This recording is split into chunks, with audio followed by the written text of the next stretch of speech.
Welkom beste kijkers van Omroep ZVL. We zijn vandaag bij de Koning van Engeland, waar we in gesprek gaan met Perry Mulder over het Asian Film Festival.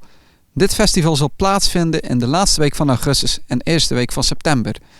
We zijn zelf al heel benieuwd welke geweldige films er gaan spelen en welke films Perry ons zal aanraden. ചേച്ചി ഞാൻ ഇറങ്ങോ വീട്ടിൽ കാണാം. സിസ്റ്ററിന്റെ റൂംമേറ്റിനെ ഈടായിട്ട് എന്തൊക്കെയോ ഒരു മാറ്റം ഉണ്ടല്ലോ, ശ്രദ്ധിച്ചായിരുന്നു. അവളൊരു പയ്യനുമായിട്ട് ഇഷ്ടത്തില്ല.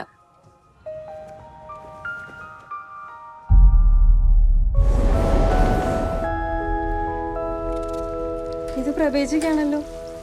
ഇതിപ്പോ ആരയക്കാനാ? ഒന്നും കാണുന്നില്ല. ഇതിലെന്തോ ഇംഗ്ലീഷിൽ എഴുതിയിട്ടുണ്ട്, मेड इन जर्मनी. प्रभु जी हस्बैंड अवड़े लास्ट टाइम कभी फोन किया था उसने? 1 साल से ऊपर हो गए. ചേച്ചിക്ക് അവളെ നേരത്തെ അറിയായിരുന്നു? തീരെ അറിയത്തില്ലായിരുന്നു. ഒരു ദിവസം അച്ഛൻ വിളിച്ചേച്ച് വീട്ടിലോട്ട് വരാൻ പറഞ്ഞു. ഞാൻ ചെന്നപ്പോഴത്തേക്ക് അവർ കല്യാണമൊക്കെ നിശ്ചയിച്ചു കഴിഞ്ഞായിരുന്നു. ഒട്ടും അറിയാത്ത ഒരാളെ എങ്ങനെയാ കല്യാണം കഴിക്കുക? കൊണ്ടൊന്നും പറ്റുമെന്ന് തോന്നുന്നില്ല. Beste kijkers, u heeft net kunnen kijken naar een kort fragment van een film die is te zien op het Asian Film Festival.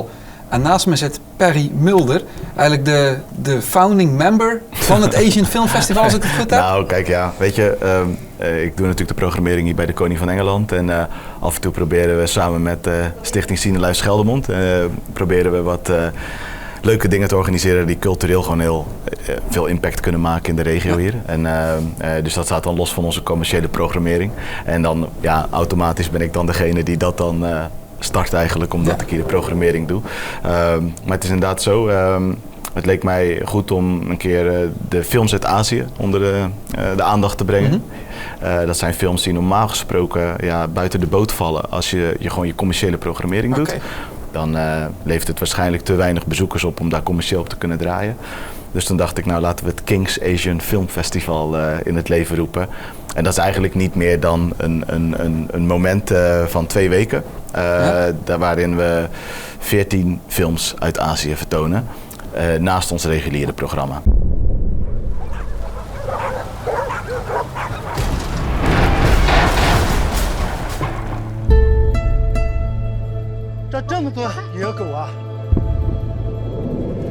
你看咱这个镇子变化大吗？人也少了，好多地方都没有。这镇子上人一牵走啊，狗都留这儿啊。二郎以前呀是我们这儿的名人，闹过命案，住过监狱。镇上要组建巡防队，我可给你报上去啊。3人组成3条队出球。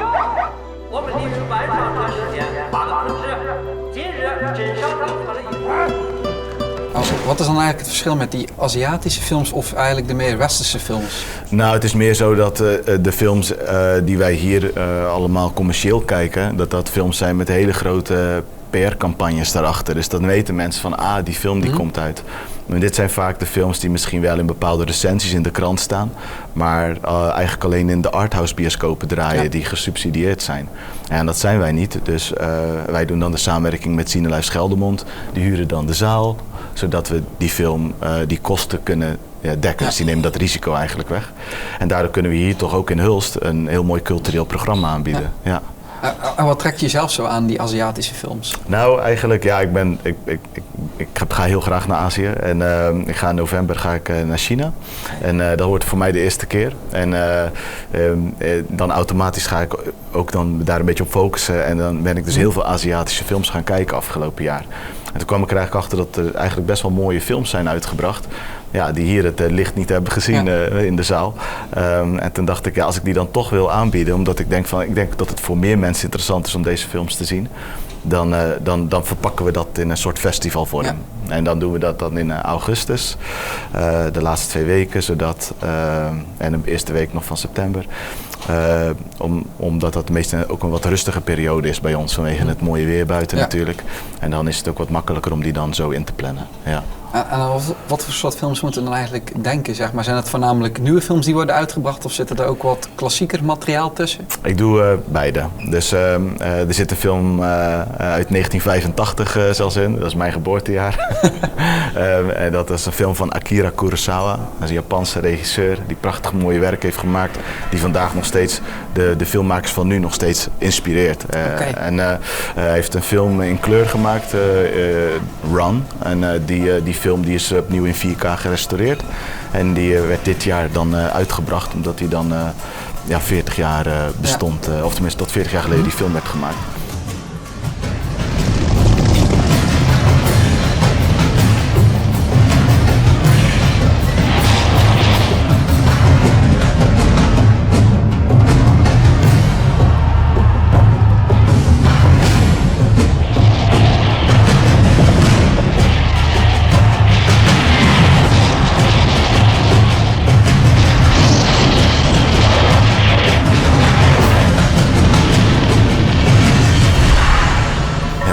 Waar gaat die film dan eigenlijk over? Want het speelt zich af in Azië, denk Ja, je dan? het is Japan en het is een geweldig grote veldslager. Het mooie van zo'n film is, en zeker als hem als maker, was het gewoon bizar dat alle mensen die je ziet in die film, dus al die legers die je ziet, die tegen elkaar, met elkaar in gevecht gaan, dat zijn ook echt mensen. Die zijn niet CGI of in de computer gegenereerd.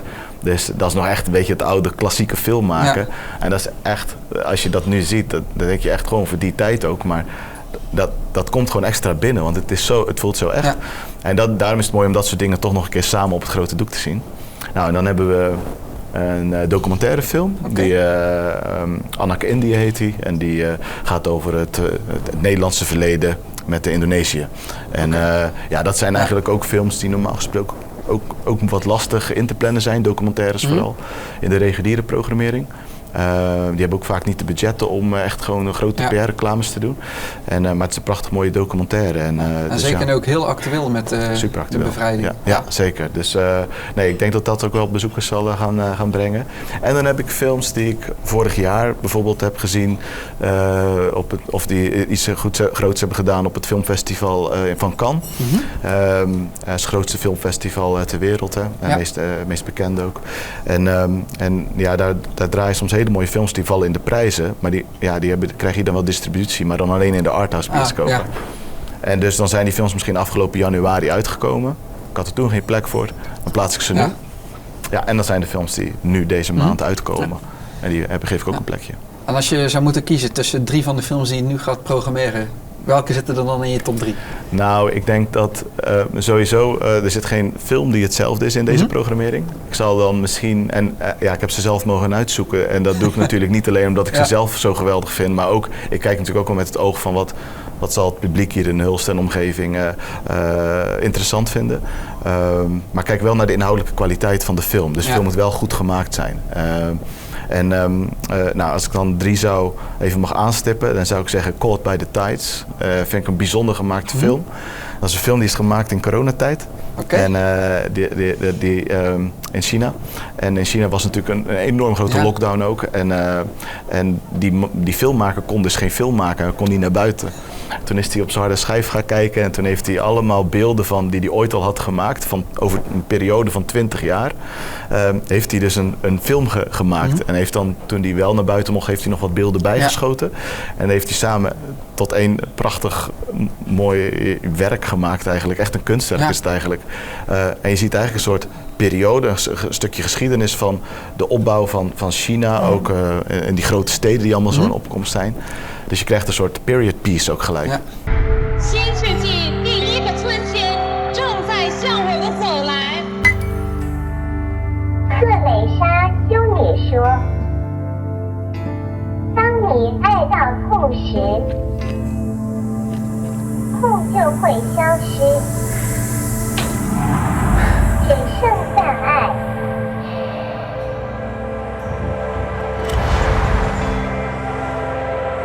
马克·吐温说：“人类有一件真正有效的武器，那就是笑。”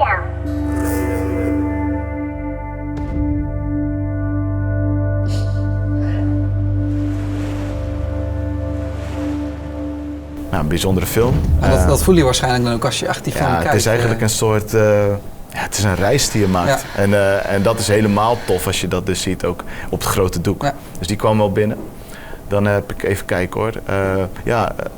Over Azië. Kijk dan natuurlijk naar heel Azië. Mm-hmm. Heel veel mensen zien Turkije misschien denken van ja, dat is Europa. Hè? Maar dat is eigenlijk Istanbul alleen maar. En de rest valt eigenlijk onder Klein-Azië. Ja. Dus er is een film over een arme rietsnijder in Anatolië gemaakt. En over het leven daar. Dus dan krijg je een inkijkje in het leven in Anatolië. Dus dat is een bijzondere film. En Son Hassad heet die film. Mm-hmm.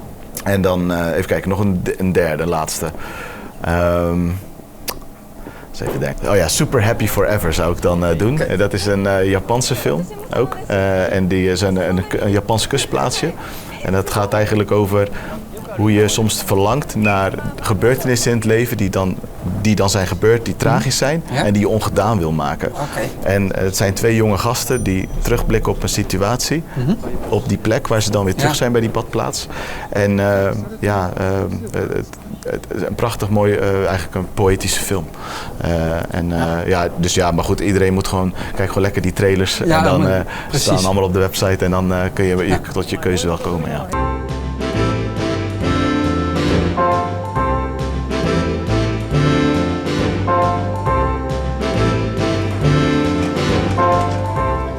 私またいつかここ来るから、そしたらまた会いましょう、ね。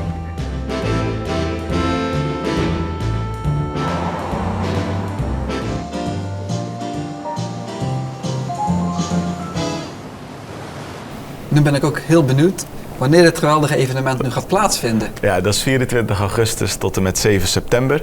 En dat is dan inderdaad een periode van 2 weken. Maar we draaien ook nog gewoon onze reguliere films ernaast. Okay. Dus een zaal heb ik dan voor het festival, soms 2. En dan ook nog de reguliere programma. Voor degene die echt de blockbusters... Ja, de blockbusters blijven ook gewoon doordraaien. Oh, dat is super. Ja. En dit is dan tot begin september? Ja, 7 september. Wat staat er voor de rest eigenlijk nog op de planning hier? Eens even kijken. Nou, we hebben nog een festival eigenlijk. En dat is wel in Zeeland is natuurlijk een heel groot festival. Dat is Film by the Sea. Ja. En dat is altijd in september. En zij hebben dit jaar voor het eerst gevraagd of wij mee willen doen met een satellietprogrammering. En dat houdt eigenlijk in dat we 10 films van de hele programmering daar. Ik geloof dat zij wel iets van 150 films selecteren of zo. Maar wij hebben er dan 10 van uitgekozen. Dus er zit onder andere de openingsfilm bij en de slotfilm. Een nieuwe film van Helge Prinsen, documentaire over zeemansvrouwen. En dus ja, die vertonen we dan ook hier. Dus dan kunnen ze ook, als ze niet te ver willen reizen, of dat wat moeilijk is, dat mensen hier uit de regio ook gewoon een stukje van Film by the Sea mee kunnen maken als op deze soort dependance. Ja. Ja. Oh, geweldig. En dat zijn ook een beetje artfilms? Of? Ja, dat zijn echt artfilms. En dat zijn, zij vertonen eigenlijk alleen films die ook echt nieuw zijn. Dus dat zijn films die nog uit moeten komen. Dus bij zo'n festival is het eigenlijk heel mooi. Je krijgt eigenlijk een voorproefje wat misschien over een half jaar pas in de bioscoop draait. Maar die kan je dan nu hier al zien. Ja. En dat is heel mooi. Zij richten zich ook in hun competitie op boekverfilmingen. Okay. Dus er zijn ook een aantal films uit de competitie die we hier draaien. En dat zijn dan boekverfilmingen, want dat is waar dat festival zich op richt. Maar ze hebben daarnaast ook heel veel andere films. En dat zijn films uit de hele wereld. Ja, en daarnaast, naast films, hebben jullie ook verschillende lezingen die af en toe hier plaatsvinden. Ja, dus we hebben een boeklezing. Dat doen we in samenwerking met de Bibliotheek Zeeuws-Vlaanderen. En dat is een boeklezing van Tom Lanois. En die heeft een boek geschreven over Den Vos Reinaarde. En die komt daar eigenlijk over de Vos Reinaard komt hij iets vertellen. En zijn fascinatie daarmee. Dus een theatrale lezing is dat. Ja, en dat doen we in de bioscoopzaal. Oh, dat is ook echt in de bioscoopzaal? Ja, dat doen we in de bioscoopzaal, ja. Geweldig. Dus eigenlijk naast films is echt een hele brede culturele programmering hier. Ja, klopt. Ja. Dus daar zal ik net zei, dat is dus met Cinelife Geldermond wordt het dus, is dat dus mogelijk. Anders zouden we dus alleen maar die commerciële films kunnen draaien hier. En dat is heel mooi dat dat zo kan. Ja. En die gaan ook nog een lezing organiseren, begreep ik. Ja, nou, even kijken hoor. We hebben nog een theatervoorstelling. Van zeg ja tegen dementie of voor dementie. Dat is een evenement wat we in samenwerking doen met Hulst voor elkaar. En dan gaan ze eigenlijk in die theatervoorstelling gaat het over het onderwerp dementie. En om daar ook met elkaar in gesprek te gaan daarna daarover. En dat doen we dan weer hier beneden, geloof ik. Dus dat is ook in september. En dan hebben we ook nog met Douw een evenement. Want die zijn founder van de Stichting Cine Life Scheldemond. En die organiseren ook af en toe hier activiteiten die zij belangrijk vinden, die bij hen passen. En zij gaan een talk organiseren met 2 sporters. Okay. Dus Imke. Super. Oh ja, de hockeyster, Imke Verstraeten. Ja, die uit Hulst die komt. En die gaat eigenlijk over haar reis als topsporter. Komt ze iets vertellen. En wat ze daar soms ook voor moet opgeven. Ja. En er komt nog een basketballer die met een rolstoel basketbal doet. Die komt daar iets over vertellen, over die struggle, maar hoe die dan nu succesvol is als businessman. Dat wordt een bijzonder evenement ook. Ja. Ik wou zeggen, de komende maanden alleen maar geweldige programmering hier. Ja. Mocht u thuis nu denken, dit klinkt zo geweldig, ik wil hier naartoe. Via de website alles kunnen ze staat op onze boeken. website. Ja, dat is gewoon koningvanengeland.com. En dan daar staan eigenlijk bij de evenementen staan alle evenementen. En voor het filmfestival heb ik 2 aparte kopjes tabbladen gemaakt. Dus als je op het tabblad Asian klikt, dan krijg je alle 14 films te zien van het Asian Film Festival. Klik je op FBTS, dat is Film by the Sea. Dan krijg je alle 10 films te zien die daar draaien. Met trailers. Met trailers erbij. Dus ja, ik vind het wel belangrijk. Ik heb ook stukjes tekst er allemaal bij geschreven van wat ik vond van de film, of in ieder geval wat het met mij deed. Ja. En daarnaast ook een stukje over het verhaal, als je dat wil lezen. Sommige mensen willen dat helemaal niet lezen hoor. Er zijn ook mensen die kijken ook helemaal geen trailer, die willen zich gewoon laten verrassen. En dat mag ook natuurlijk, maar trailers staan er eigenlijk altijd bij. En dan krijg je toch even een indruk van wat je kunt verwachten. Nou, Perry, in ieder geval bedankt dat we mochten aanschuiven. En nogmaals, kijkers thuis, denkt u nu, dit zijn geweldige evenementen waar ik bij wil zijn, bestel dan nu gelijk je tickets.